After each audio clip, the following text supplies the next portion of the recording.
There are crimes so vicious that time itself seems unable to bury them. In the winter of 1854, on a remote cotton plantation in rural Georgia, an overseer named Silas Hargrove committed one such act. What followed over the next 23 days has remained a source of quiet unease for historians who have studied the surviving plantation ledgers and county files. 7 individuals were present when Hargrove died. Not one of them described the same event. Their testimonies conflicted in ways that could never be reconciled. The official coroner's report dated December 26, 1854 offers little clarity. One word written first, then scratched out with such force that the paper nearly split was rendered unreadable. Below it, added later in a different hand and darker ink, were the words "natural causes." Yet the few surviving photographs of Hargrove's body, an uncommon practice for that time, tell a far more disturbing story. His neck was discolored, marked by deep impressions the examining physician could not account for. The pattern was precise, intentional, and entirely inconsistent with the explanation recorded on paper. Before we go any further into the story of Silas Hargrove and Thornhill Plantation, I need you to do something for me. Subscribe to the channel and turn on notifications. Stories like this, hidden in neglected archives and sealed county records, rarely come to light. And tell me in the comments, where are you listening from right now? Your city or state? You may be closer to places like this than you realize. Thornhill, Plantation L. I deep in Georgia's low country, where the Ogeechee River cut through red clay soil and dense pine woodland. By 1854, it had become one of the region's most profitable cotton estates, stretching across nearly 2,000 acres and forcing the labor of more than 140 enslaved men, women, and children. The plantation house stood as a symbol of wealth wrung from misery. 3 towering stories, white columns rising above the fields, wide porches encircling the structure like a throne overlooking its domain. Live oaks lined the long approach road, their branches heavy with Spanish moss that swayed gently in the wind, casting shifting shadows that made the house appear to move, watching long before anyone ever reached its doors. Edmund Thornhill had inherited the plantation from his father in one. He was a man of 48. He was a man of 35, educated at the College of Charleston with business interests that extended beyond cotton into shipping and banking. He spent most of his time in Savannah, leaving the day-to-day operations of the plantation to his overseer. Thornhill prided himself on being a modern plantation owner, one who understood efficiency and profit margins. He kept meticulous records tracking each very bale of cotton, every pound of seed, every expense down to the penny. But he had little interest in the human cost of his wealth. The enslaved people who worked his land were to him simply assets in a ledger, their value measured in productivity and replacement cost. Silas Hargrove had arrived at Thornhill in the spring of 1852. Hired by Edmund Thornhill after the previous overseer had died of yellow fever, Hargrove came with references from plantations in South Carolina and Alabama, each letter praising his ability to maintain order and maximize productivity. He was a compact man, no taller than 5 feet 7 inches in, with a face weathered by sun and a voice that carried across the fields like a whip crack. His eyes were a pale gray, cold and assessing, always calculating. He dressed in the practical clothes of his station, rough cotton shirts, wool trousers, heavy boots, but he carried himself with an authority that demanded obedience. The enslaved community learned quickly that Hargrove's cruelty wasn't explosive or unpredictable.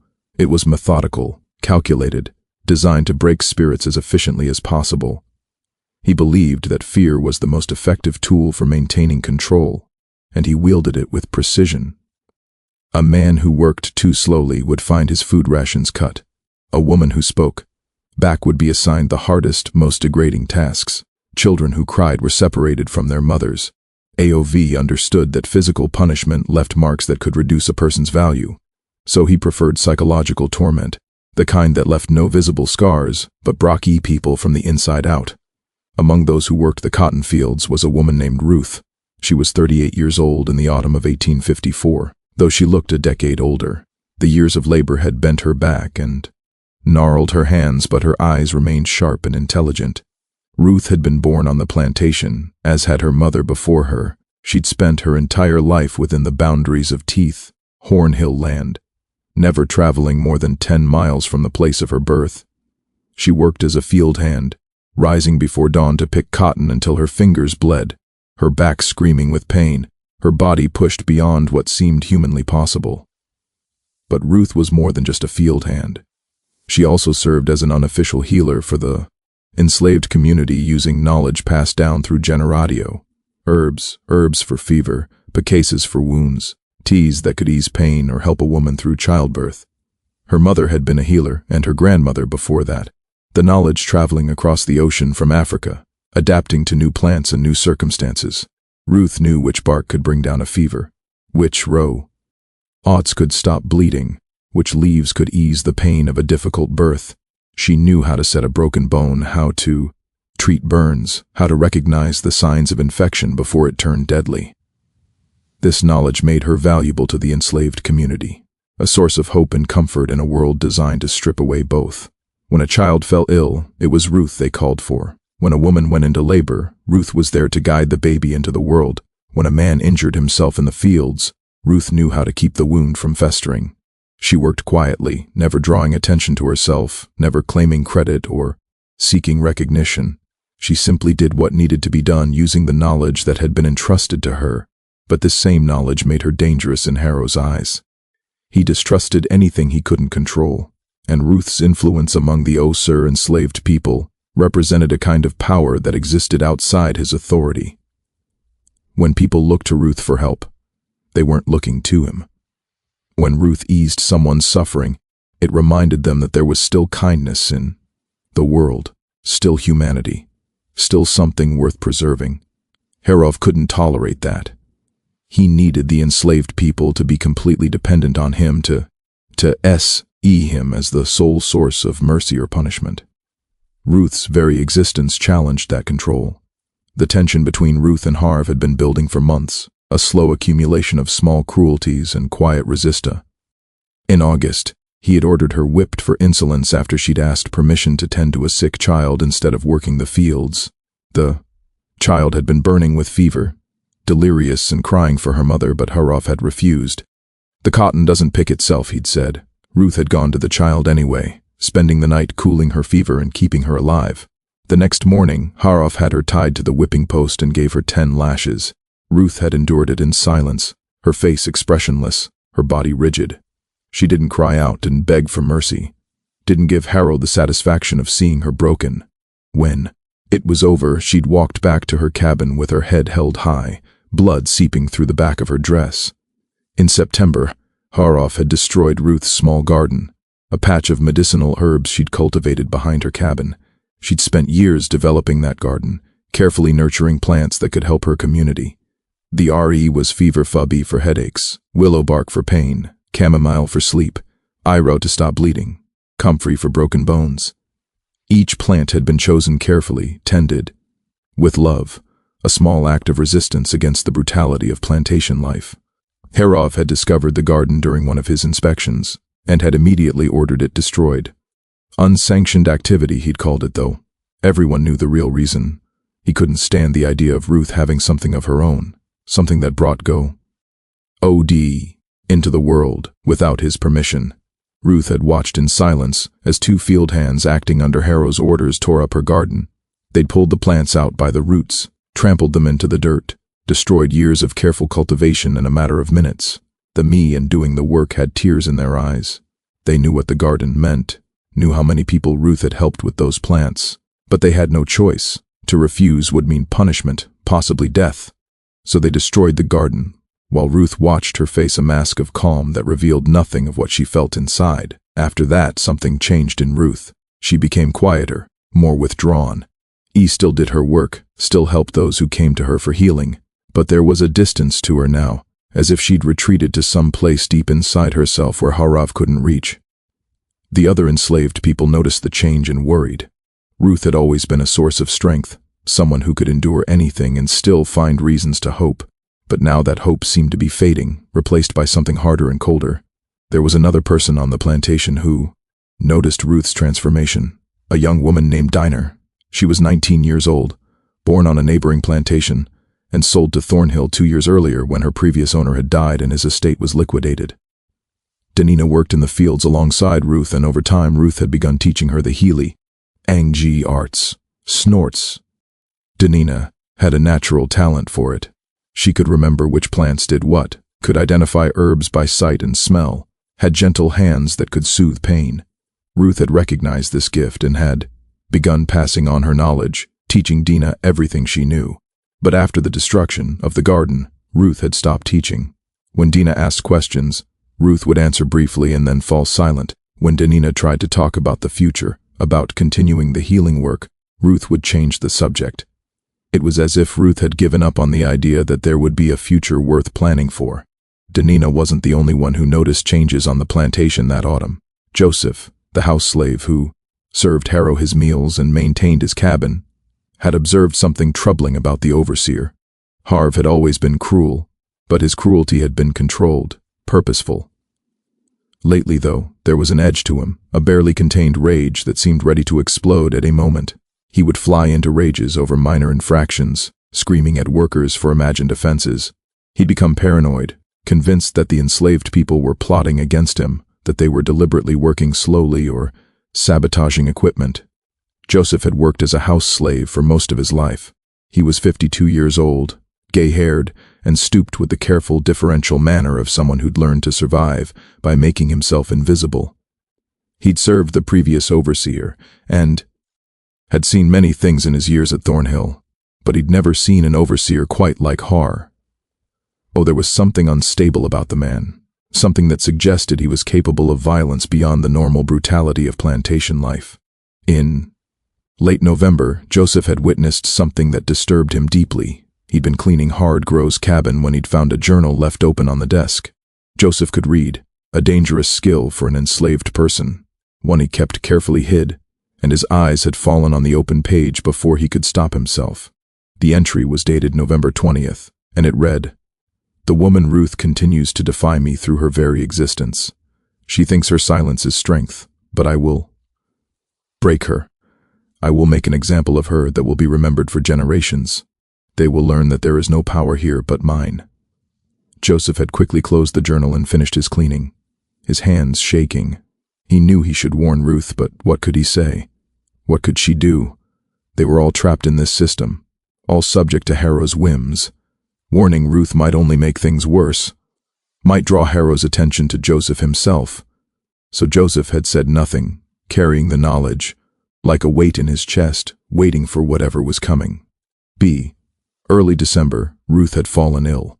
The sickness came on suddenly, a fever that burned through her body, accompanied by a cough that wrecked her frame. Some said it was pneumonia, common enough in the damp Georgia winter. Others whispered it was consumption, the wasting disease that had killed so many. A few of the older women, those who remembered Africa or had heard stories from their mothers, spoke in hushed tones about different causes. They said Ruth had been working herself to death, that the destruction of her garden had broken something inside her, that she'd lost the will to fight. Whatever the cause, Ruth grew weaker by the day. Her fever spiked and fell, leaving her drenched in sweat and shivering with chills. Her cough became worse, bringing up blood that stained the rags held to her mouth. She could barely stand, let alone work, but Harov refused to excuse her from the fields. "She's faking," he told the other workers. "She thinks she can avoid work by pretending to be sick. But I know better." Danina tried to care for Ruth as best she could. She brought her water, tried to get her to eat, sat with her through the long nights when the fever was at its worst. But without the herbs from Ruth's destroyed garden, there was little Dina could do. She tried to remember Ruth's teachings, tried to find the plants she needed growing wild around the plantation, but it was winter, and most of the plants were dormant. The few remedies Dina could cobble together were weak and ineffective against Ruth's illness. Other women from the quarters took turns sitting with Ruth, offering what comfort they could. They brought her extra blankets, shared their meager food rations, prayed over her in whispered voices, but everyone could see that Ruth was dying. The fever was consuming her from the inside out, burning away the strength that had sustained her through decades of brutality and suffering. December 3, 1854 dawned cold and gray. A thin frost covered the ground. Unusual for Georgia, but not unheard of. The temperature had dropped overnight, and a bitter wind blew in from the north, cutting through thin clothing and making everyone miserable. The enslaved workers gathered at dawn, as they did every morning, waiting for Hargrove to assign the day's tasks. They stood in loose groups, stamping their feet against the cold, breath misting in the frigid air. Ruth was among them, though she could barely stand. Dina and another woman were supporting her, one on each side, practically holding her upright. Ruth had wrapped herself in a thin blanket, but it did little against the cold. Her face was flushed with fever, her eyes glossy and unfocused. She swayed on her feet, her breath coming in shallow, labored gasps that turned to white vapor in the cold air. "Ha!" Hargrove emerged from his cabin, a small structure near the main house that served as his office and living quarters.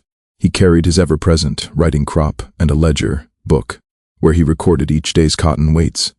His breath steamed in the cold air as he looked over the assembled workers, counting heads, assessing their readiness for the day's labor when his gaze fell on Ruth.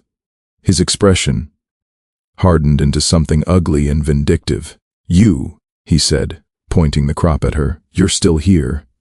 Ruth lifted her head with visible effort. Her eyes were glassy with fever, but she met his gaze. There was no defiance in her look, no challenge, just a weary acceptance of whatever was coming. "I can work," she said, her voice barely above a whisper, each word an effort. "You're worthless," Hargrove said. He walked toward her, his boots crunching on the frost-covered ground. "You've been worthless for weeks, eating food, taking up space, contributing nothing. You're a drain on this plantation's resources."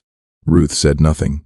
She simply stood there swaying slightly between the two women supporting her, the blanket clutched around her shoulders with trembling hands. Harrow stopped direly in front of her. The other workers had gone silent watching. Everyone knew what was coming. They'd seen Harrow's rages before, seen how he used humiliation as a weapon, how he seemed to take pleasure in breaking people down. But what happened next went beyond even his usual cruelty. "You think you're special," Harrow said, his voice low and venomous. He leaned in close, so close that Ruth could smell the coffee on his breath, the tobacco he chewed. "You think your roots and your herbs make you important.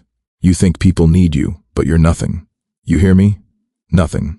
You're a piece of property and not even a valuable one. You're used up, worn out, worthless."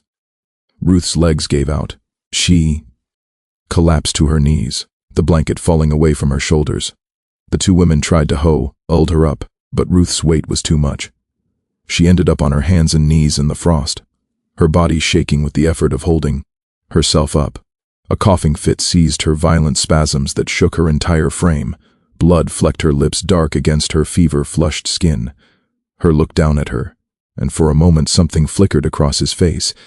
Not pity or compassion, but a kind of satisfaction, as if he'd finally achieved what he'd been working toward. He'd broken her. After months of resistance, months of quiet defiance, he'd finally reduced Ruth to this. A sick woman on her hands and knees in the dirt, coughing up blood, unable even to stand. Then deliberately, with full awareness of what he was doing, Harrow spat. The glob of saliva landed on the back of Ruth's neck, just below her hairline, sliding down beneath the collar of her dress. It was an act of such profound contempt, such complete dehumanization that several of the watching workers gasped audibly. In a world full of cruelty, this stood out as something worse, something that crossed a line that even slavery's brutality usually respected. The silence that followed was absolute. Even the birds seemed to have stopped singing. The wind died down, leaving the air still and cold. Ruth remained on her hands and knees, her breath coming in ragged gasps, blood dripping from her mouth onto the frost-covered ground. Slowly, with tremendous effort, she lifted her head and looked up at Hargrove. Her eyes, despite the fever, were clear and focused. She didn't speak. She didn't need to. The look she gave him contained something that made several of the watching workers step back involuntarily. It wasn't anger or hatred. It was something deeper, something older, something that seemed to look right through Hargrove and see everything he was and everything he would become. It was a look that said, "I see you, I know you, and there will be a reckoning." Hargrove felt something cold run down his spine for just a moment, and he was afraid. Then he shook it off, angry at himself for being unsettled by a dying slave woman. "Get her out of my sight," he said to no one in particular, his voice harsher than he'd intended. "Put her in her cabin. If she's not working by tomorrow, she doesn't eat. Two women, Denna and an older woman named Sarah, helped Ruth to her feet and half carried her back to the slave quarters, a selection of rough wooden cabins arranged in 2 rows behind the main plantation house. The cabins were simple structures built from rough uni logs with gaps between the boards that let in wind and rain. Each cabin housed multiple families with thin walls providing minimal privacy. Ruth had a small space in one corner of a cabin she shared with 5 other women. Just enough room for a narrow company, tea and a small trunk where she kept her few possessions. They laid Ruth on the cot, covered her with what blankets they could spare, and tried to make her comfortable, but it was clear that comfort was beyond reach now. Ruth's fever had spiked. Her skin was burning to the touch, hot enough that it hurt to hold her hand. She'd begun to shake with chills despite the blankets, her teeth chattering, her body convulsing with tremors. The cough had gotten worse, each spasm bringing up more blood. Word spread quickly through the quarters about what had happened. People came to see Ruth, to offer what comfort they could, to bear witness to her suffering. The cabin filled with women, their faces grim, their voices low. They knew Ruth was dying. They'd seen death often enough to recognize it's a proact. But this felt different, more significant somehow. Ruth had been a pillar of their community, someone who'd helped so many people, who'd brought life into the world and eased suffering wherever she could. Her death felt like a loss that would echo far beyond the simple ending of one life. As the day wore on, Ruth drifted in and out of consciousness. Sometimes she would open her eyes and seem to recognize the people around her, would try to speak but couldn't find the strength. Other times she would be lost in fever dreams, murmuring words that made no sense, reaching out for things only she could see. Dina stayed by her side, holding her hand, wiping her forehead with cool water, whispering reassurances that everything would be all right, even though they both knew it wouldn't. By nightfall it was clear Ruth was dying. The fever had taken hold completely, and her breathing had become labored and irregular. She would take several quick, shallow breaths, then stop breathing entirely for long seconds before gasping back to life. Her skin had taken on a grayish tinge and her lips were blue. The women gathered around her bed, holding her hands, touching her face, saying goodbye in the only way they could. Around midnight, something changed. Ruth, who'd been unconscious for hours, suddenly opened her eyes. The woman sitting with her, Dina, later said that Ruth's eyes were completely clear, as if the fever had momentarily released its grip. Ruth looked around the cabin, seeming to see each person there, really see them in a way that made them feel known and understood. And her gaze settled on Dina. Ruth reached out and grasped Dina's hand with surprising strength. Her lips moved, and Dina leaned in close to hear. Ruth's voice was barely a whisper, each word an effort, but her meaning was clear. "Tell them," Ruth whispered, her eyes boring into Diner's, "that some debts get paid whether you believe in the reckoning or not.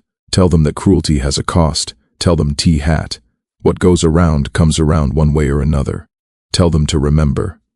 Dina nodded, tears streaming down her face. "I'll tell them," she promised. "I'll remember." Ruth's grip relaxed. She closed her eyes and a small smile crossed her face, as if she'd seen something that pleased something that brought peace.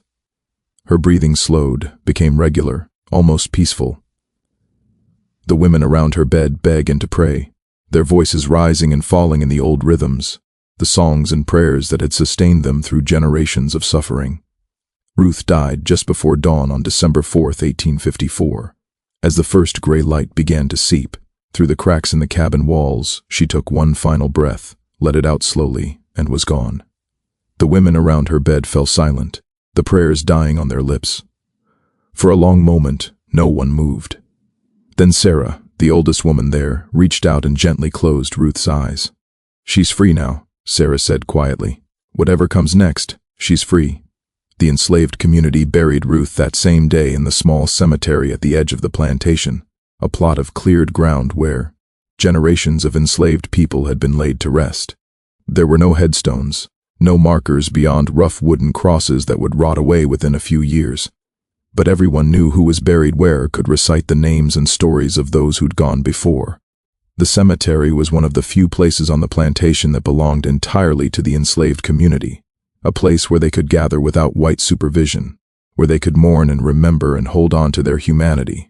The burial was a simple affair. There was no coffin, just Ruth's body wrapped in a clean sheet, the best they could manage.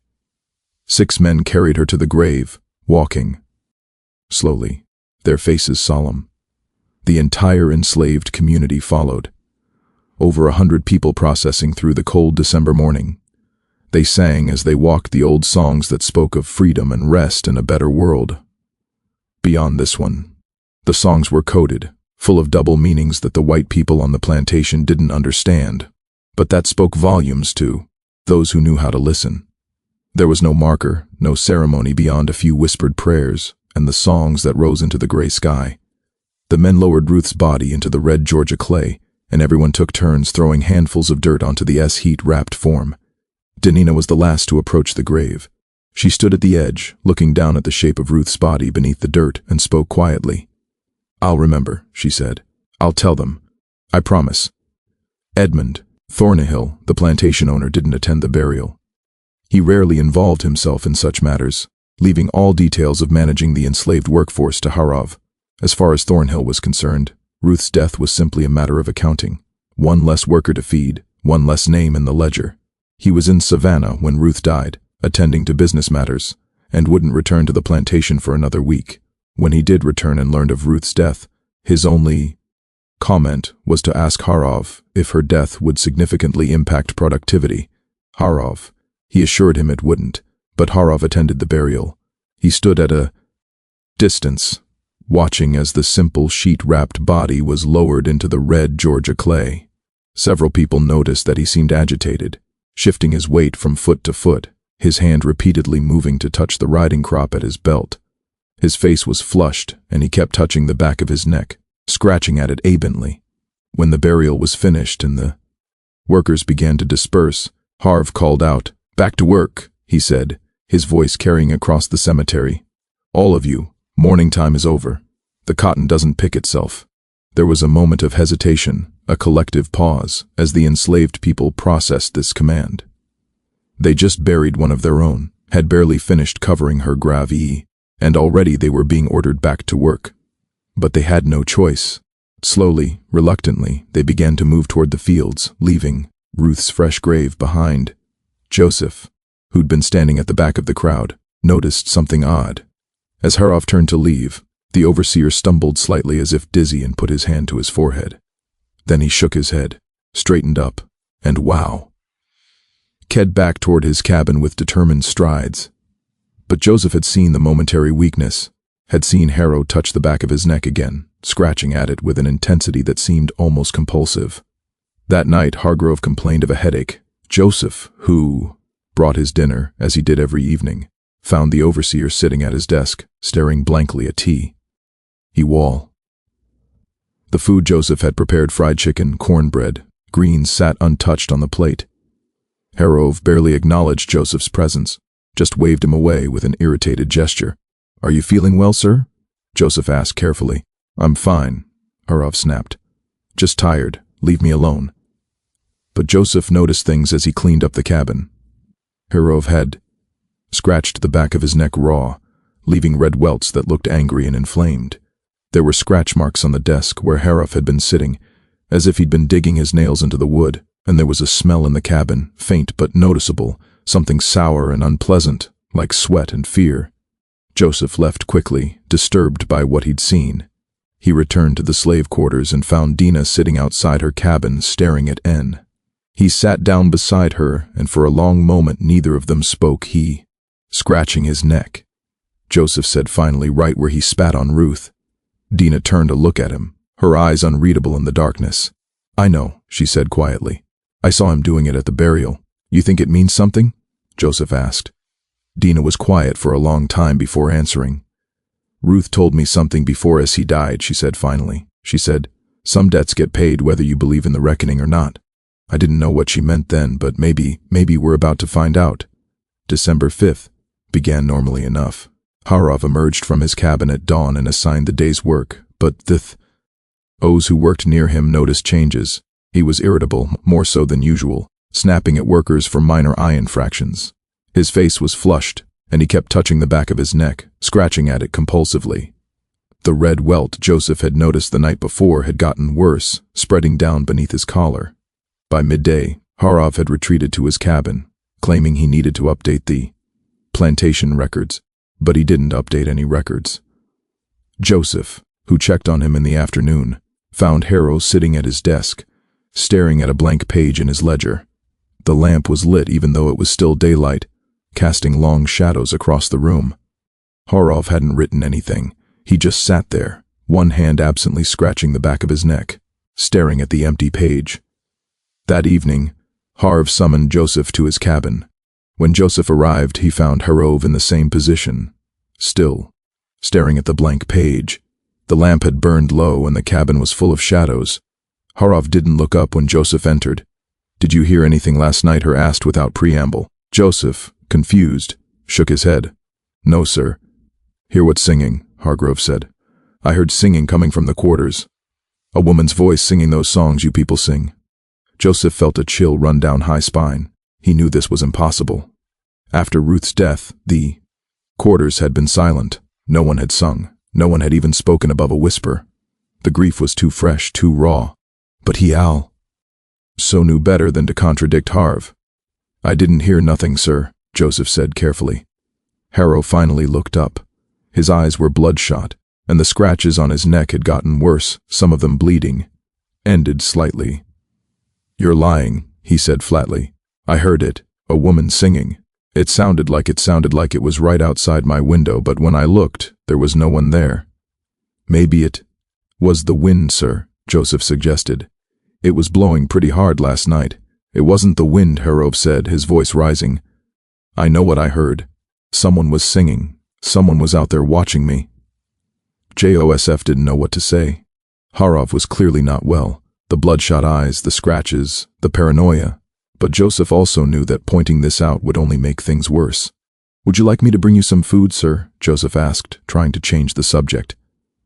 "Get out," Hargrove said suddenly. "Get out before I have you whipped for insolence." Joseph left quickly, his heart pounding.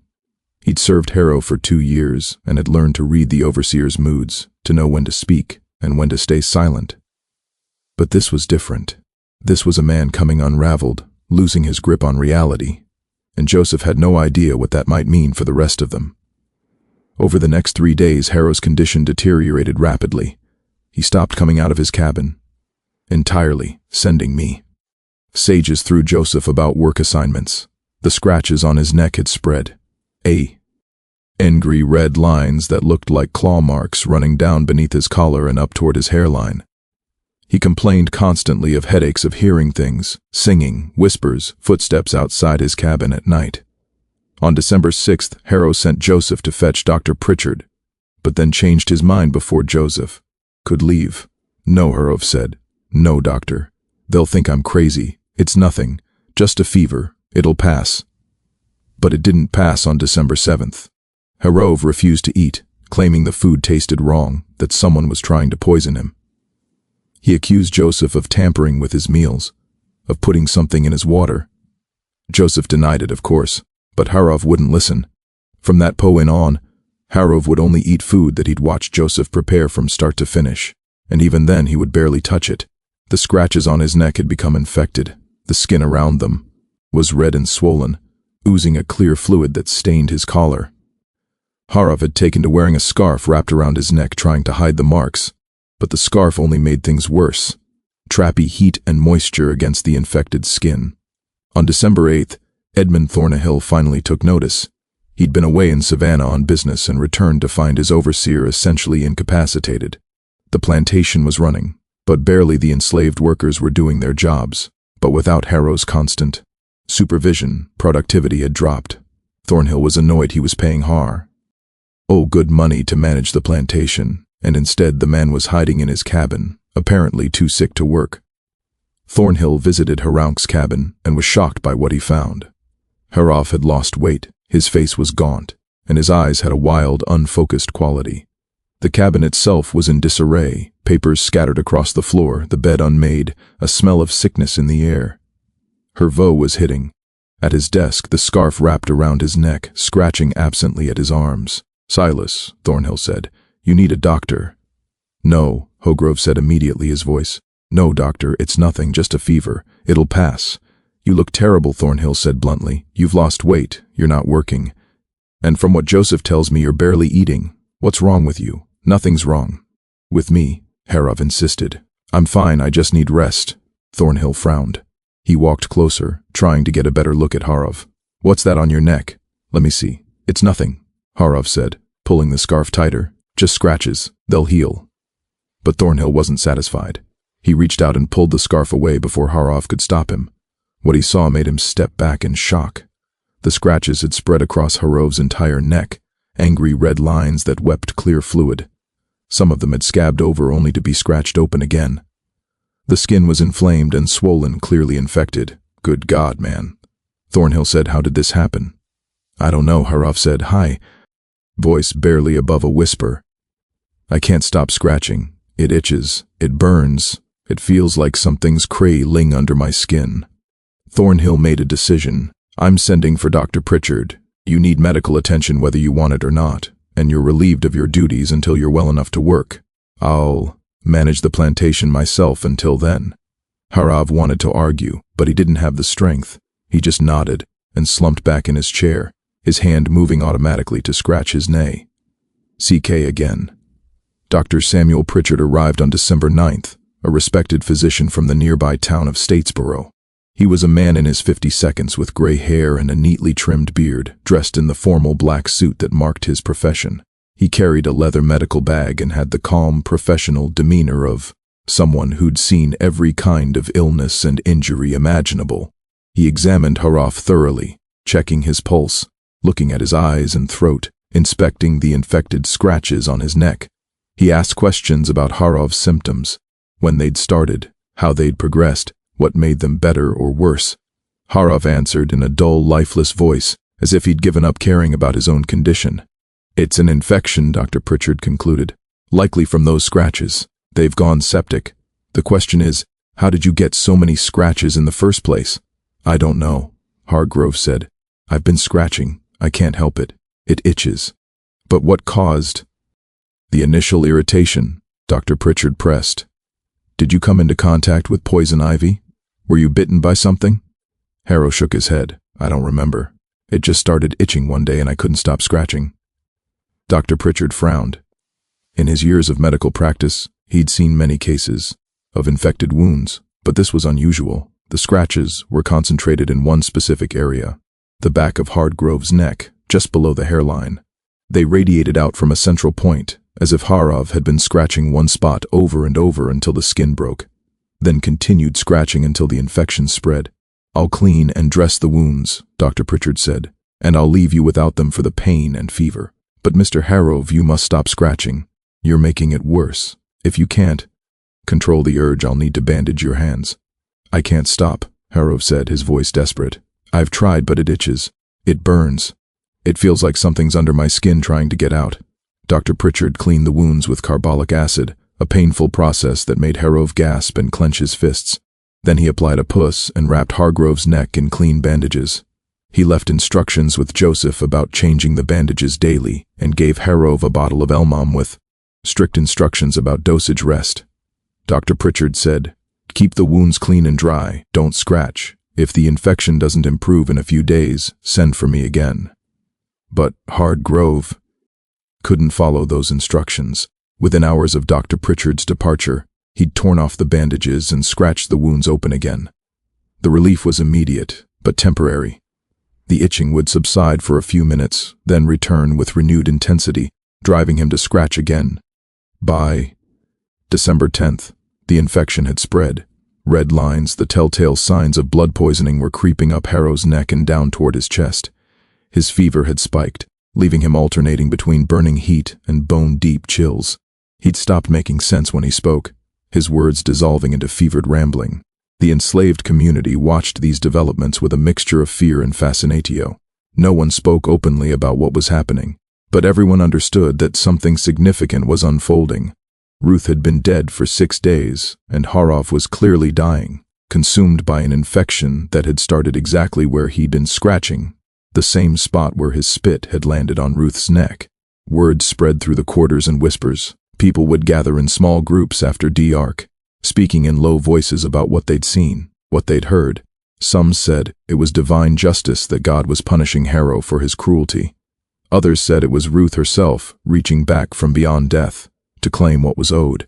A few of the older people, those who remembered Africa or had heard stories from their grandparents, spoke of different things, of debts and reckonings, of how Say could poison a man from the inside out, of how the dead sometimes demanded payment for wrongs done to them. Dana listened to all these theories but said nothing. She remembered Ruth's last words, remembered the look in Ruth's eyes as she'd spoken them. Some debts get paid whether you believe in the reckoning or not. Dana didn't know if what was happening to Harrow was supernatural or the natural consequence of infection and stress, but she knew that Ruth had seen something, had known something in those final moments, and whatever it was playing out now in Hargrove's suffering.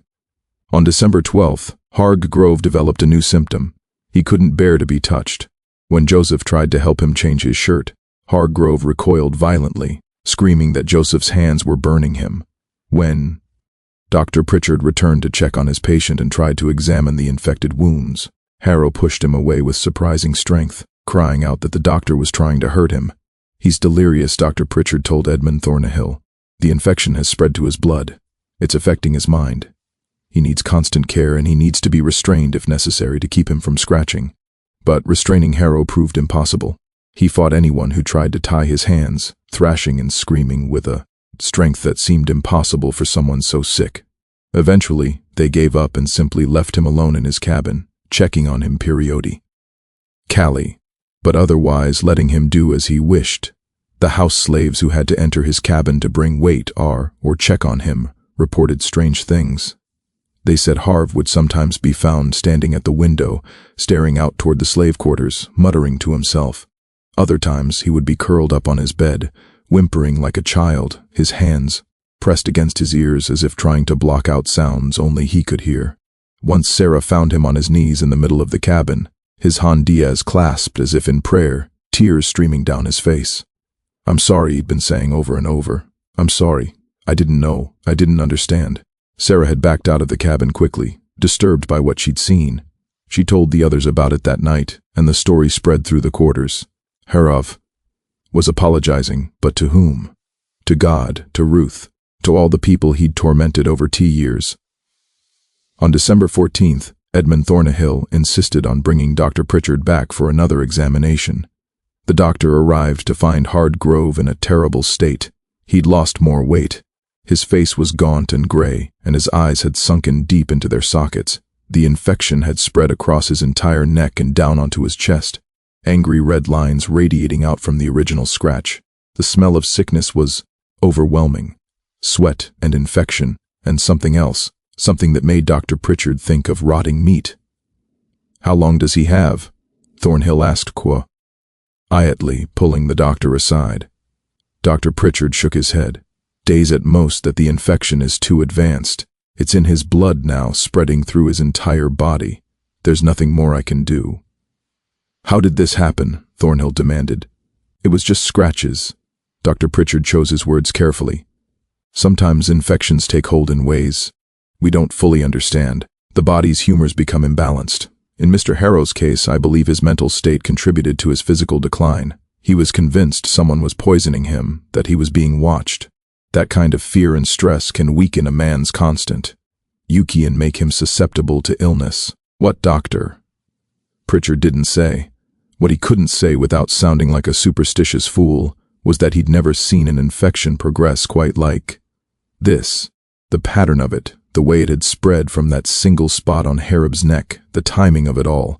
It was unusual, not impossible, not supernatural, but unusual enough to make a man of science uncomfortable. That night, Dr. Pritchard sat in his office in Statesboro and wrote in his private journal a record he kept of unusual cases. He described Harrow's symptoms in detail, noted the progression of the infection, recorded his observations about the patient's mental state. Then he paused, pen hovering over the page, debating whether to include what he was thinking. Finally he wrote, "There is something about this case that troubles me beyond the medical facts. The infection began in a very specific location, the back of the neck, just below the hairline. Mr. Hargrove was compulsively scratching the spot before any visible signs of infection appeared. When I asked him why he was scratching, he couldn't provide a clear answer. He simply said it itched, that it felt like something was under his skin. The enslaved workers at the plantation have been whispering about this case. They seem to believe there is some connection between Mr. Harrow's illness and the recent death of an enslaved woman named Ruth. I do not put stock in superstition, but I cannot deny that the timing is striking. Ruth died on December 4th. Mr. Harrow's symptoms began that same day. The infection eye concentrated in the exact spot where witnesses say Mr. Harrow spat on Ruth as she lay dying. I do not know what to make of this. Perhaps it is simply coincidence. Perhaps the stress of the incident triggered some psychosomatic response that manifested as physical symptoms.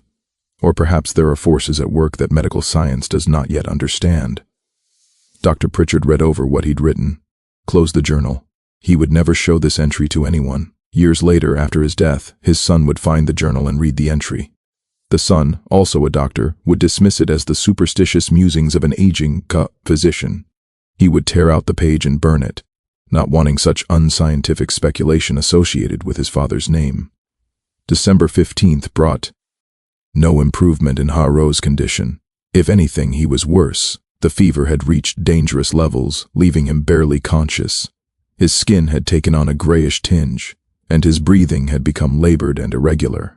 The infection had spread to his face, causing swelling and discoloration around his jaw and cheeks. Joseph, who still brought water and checked on Hargrove several times a day, found the overseer lying on his bed, staring at the ceiling. Hargrove's lips were moving, but no sound was coming out. Joseph leaned closer, trying to hear what Hargrove was saying. "Watching me," Hargrove whispered, "always watching in the corner by the window, standing at the foot of the bed, watching." "There's no one here, sir," Joseph said gently. "You're alone." "No," Hargrove said, his eyes still fixed on the ceiling. She's always here now, watching, waiting." "Who, sir?" Joseph asked. Though he already knew the answer, Ruth Hargrove whispered, "She won't leave. I tell her to leave, but she won't. She just stands there watching me. Sometimes she smiles, sometimes she just stares, but she's always there." Joseph felt a chill run down his spine. He looked around the cabin, seeing nothing but shadows in the DI, light filtering through the window, but he couldn't shake the feeling that there was something there, some presence that he couldn't quite see or name. "I'm sorry," Hargrove said suddenly, his voice stronger. "Tell her I'm sorry. Tell her I didn't mean it. Tell her to leave me alone." "Sir." "There's no one here," Joseph said again. But Hargrove wasn't listening. His eyes had closed, and he'd fallen into a fitful sleep, his body twitching and jerking as if he were fighting something in his dreams. Joseph reported this conversation to the other house slaves, and word spread quickly through the quarters. The reaction was complex, satisfaction mixed with unease. They'd all wanted to see Harv punished for his cruelty, but watching him deteriorate into madness and infection was disturbing even to those who hated him most. Some felt vindicated, seeing his suffering as just payment for the pain he'd caused. Others felt uncomfortable, as if they were witnessing something that shouldn't be seen, something that crossed boundaries between the living and the dead. Dana's reaction was different. When she heard about Harrov's hallucinations about him seeing Ruth standing in his cabin, she felt a strange sense of peace. Ruth had promised that debts would be paid, and now it seemed that promise was being fulfilled. Whether through divine intervention, supernatural forces, or simply the natural consequences of guilt and infection, Hargrove was facing a reckoning, and Ruth in whatever form was there to witness it. On December 18th, Hargrove began to hallucinate more intensely. Joseph, who still brought him meals that went uneaten, reported that Hargrove was having full conversations with people who weren't there. Sometimes he seemed to be arguing with someone, his voice rising in a anger, gesturing wildly at empty air. Other times he would fall silent, staring at a corner of the room as if watching something Joseph couldn't see, his face a mask of terror. "She's here," Hargrove said once, his eyes fixed on the empty corner. "She's always here now, watching, judging." "Who, sir?" Joseph asked, though he knew the answer. Ruth Hargrove whispered, "She won't leave. I tell her to leave, but she won't. She just stands there looking at me with those eyes, those terrible knowing eyes. Joseph reported this to Edmund Thornhill, who was growing increasingly frustrated with the situation. His overseer was dying. Christmas was approaching, and he needed to find a replacement quickly. The plantation couldn't run itself, and Thornhill had no desire to manage it personally. He'd already begun making inquiries, reaching out to contacts in Savannah and Charleston, looking for someone who could take over Hargrove's duties. But finding a new overseer wasn't easy. Word had spread about Hargrove's illness, about the strange circumstances surrounding it. Some potential candidates were superstitious enough to be wary of taking a position where the previous overseer had died under such unusual circumstances. Others simply didn't want to deal with the complications of taking over mid-season with Christmas approaching, and the cotton already picked and baled. On December 20th, Hargrove could no longer get out of bed. The infection had spread throughout his body and he was burning with fever. His skin had taken on a grayish tinge, and the smell of sickness had become overwhelming. The infected wounds on his neck had turned black in places, the tissue dying and rotting while he was still alive. Dr. Pritchard returned, took one look at Hargrove, and pulled Edmund Thornhill aside. "Sir, he's nothing more I can do," the doctor said quietly. "The infection is too advanced. It's in his blood now, spreading through his entire body. He has days at most. You should prepare for the end." Thornhill was furious, not at Hargrove's impending death, but at the inconvenience of it. Christmas was in 5 days, traditionally a time when even enslaved people were given a few days of rest, and he needed to find a new overseer quickly. The plantation couldn't run itself, and he had no desire to spend his Christmas managing field hands and cotton production. "How did this happen?" Thornhill demanded. "It was just scratches. How does a man die from scratches?" Dr. Pritchard shook his head. "Sometimes infections take hold in ways we don't fully understand. The body's humors become imbalanced. In Mr. Hargrove's case, I believe his mental state contributed to his physical decline. He was convinced someone was poisoning him, that he was being watched, that he was being punished for something. That kind of fear and stress can weaken a man's constitution, make him susceptible to illness. The mind and body are connected in ways we're only beginning to understand." What Dr. Pritchard didn't say, he couldn't say without sounding like he believed in superstition, was that there was something deeply unsettling about this case. The timing, the location of the infection, the progression of symptoms, Hargrove's mental deterioration. All of it pointed to something beyond simple icicle explanation. Not supernatural necessarily, but certainly unusual. In his years of practice, Dr. Pritchard had seen many people die, but he'd never seen anyone die quite like this. December 22nd brought a cold snap. Temperatures dropped below freezing, rare for coastal Georgia. Ice formed on the water troughs, and the enslaved workers huddled in their cabins, trying to stay warm with inadequate blankets and clothing.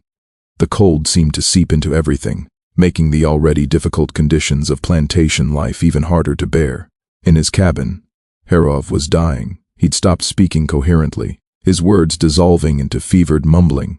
The infection had spread to his face, causing swelling and discoloration that made him almost unrecognizable. His breathing was labored, each breath a struggle, a wet rattling sound that could be heard from outside the cabin. Edmund Thornhill stopped visiting. He couldn't stand the smell, couldn't stand watching his overseer reduced to this.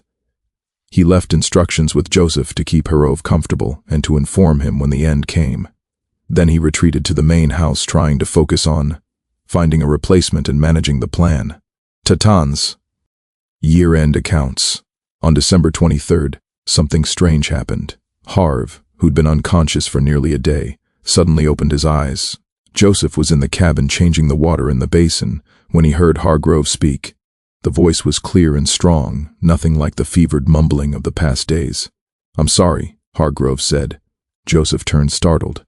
Hargrove was staring at the ceiling, tears running down his swollen face, cutting tracks through the grime and sweat. "I'm sorry," Hargrove said again, his voice breaking. "I didn't understand. I didn't know. I thought I was doing what needed to be done. I thought I was maintaining order, but I was wrong. I was so wrong." "Sir," Joseph said, uncertain whether to respond. But Hargrove wasn't talking to Jose. His eyes were fixed on something above him, something Joseph couldn't see. "Please," Hargrove whispered, Please. I'm sorry, I understand now, I see what I've done, I see all of it. Every cruelty, every humiliation, every moment of suffering I caused, I see it all. And I'm sorry, I'm so sorry. Please, please make it stop, make it stop. Then he began to scream. It was a sound Joseph would never forget, pure terror, the sound of a man confronting something beyond his comprehension, something that stripped away every defense and left him naked and vulnerable. The screaming went on for nearly a minute. Rob's voice rising and falling, sometimes forming words, but mostly just raw sound. The expression of fear so profound it couldn't be contained. The screaming brought people running. Sarah and 2 other house slaves burst into the cabin, followed moments later by Edmund Thornhill himself. They found Harrow thrashing on the bed, his eyes wide and staring, his mouth open in a silent scream. His voice had given out, but his body continued to convulse as if he were still screaming. "Hold him! Down!" Thornhill shouted. "He'll hurt himself." But when they tried to restrain Harrow, he fought with surprising strength. It took 4 people to hold him down, and even then he continued to struggle, his eyes fixed on something above him, something only he could see. Finally, after what seemed like hours, but was probably only a few minutes, Harrow's body went limp.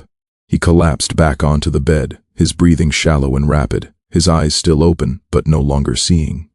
"Wow. Tea happened?" Thornhill demanded, looking at Joseph. "I don't know, sir," Joseph said, his voice shaking. He just started screaming. He was apologizing to someone, and then he started screaming. Thornhill looked down at Harv, at the infected wounds that covered his neck and chest, at the swollen face and sunken eyes. "He's dying," Thornhill said flatly. "Finally, Joseph, stay with him. Send for me when it's over." But Harov didn't die that night. He lingered through December 24th, Christmas Eve, in a saint. 8 that was neither fully conscious nor unconscious. His eyes were open, staring at the ceiling, but he didn't react to anything around him. His breathing had become irregular, sometimes stopping for long seconds before resuming with a gasping wheeze.